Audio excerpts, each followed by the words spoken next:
तुम्ही या मंदिराला ओळखता? नसल ओळखत तर हा व्हिडिओ नक्की शेवटपर्यंत पहा.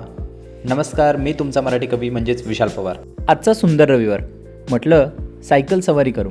ही सायकल म्हणजे आमच्या मामांची पुण्य आहे, जी आम्ही आजसुद्धा जपून ठेवलेले आहे. रस्त्यावर जाऊन मी मेजर साहेबांची वाट पाहत होतो आणि इतक्यात ते पोहोचले सुद्धा.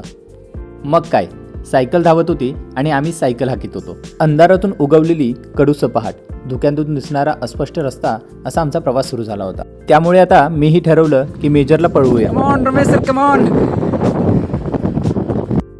आज बऱ्याच दिवसांनी सायकल चालवायला घेतली होती, त्यामुळे उत्साह मात्र प्रचंड होता.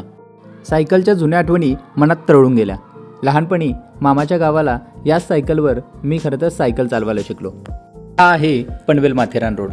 पुढे नेरा गाव सोडून आम्ही एक मंदिर पाहायचा असा संकल्प केला आहे.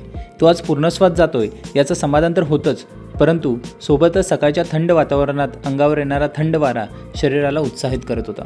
थोडा विसावा म्हणून आम्ही एका नदीपाशी थांबलो, तर नदीमधून थंड वाफा बाहेर पडत होत्या. मग काय, म्हटलं लागा कसरतीला, आता थांबायचं नाही गड्या. मेजरसुद्धा कसरतीला लागले. अंग हलकं करून छान सूर्यनमस्कार घातले आणि या निसर्गातील शांततेचा आम्ही दोघांनीही मनमुराद आनंद घेतला आणि आम्ही निघालो मंदिराच्या दिशेने. पनवेलजवळील गाडेश्वर मंदिर हे निसर्गदत्त परिसरात असणारे एक प्राचीन शिवमंदिर आहे, जे विशेषतः गाडेश्वर धरणाजवळ आहे. या मंदिराच्या आजूबाजूचा परिसर सुद्धा अतिशय विलोभनीय आहे.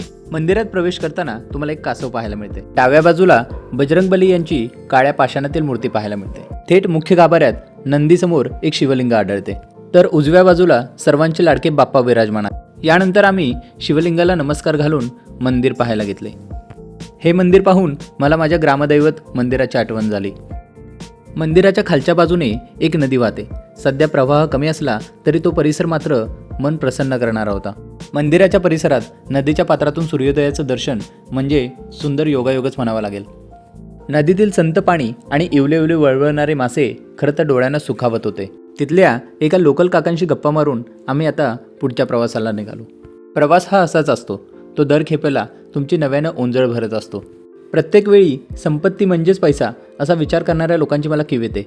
हा सुंदर निसर्ग डोळ्यांनी अनुभवणं हा देखील एक संपत्तीचा भाग आहे, किंवा सकाळी कोवळ्या सूर्याला अंगावर घेणं यासारखी मोठी संपत्ती नाही, हे देखील खरं.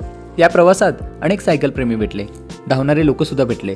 त्यामुळे आजचा दिवस एक अलौकिक अर्थाने मार्गी लागला यात मात्र शंका नाही. मेजर यांना सायकल चालवताना त्यांचे कॉलेजचे दिवस मात्र पुन्हा आठवले. शेवटचा एक थांबा घेऊन छान बिस्किट खाऊन आम्ही आजच्या दिवसाला पूर्णविराम दिला.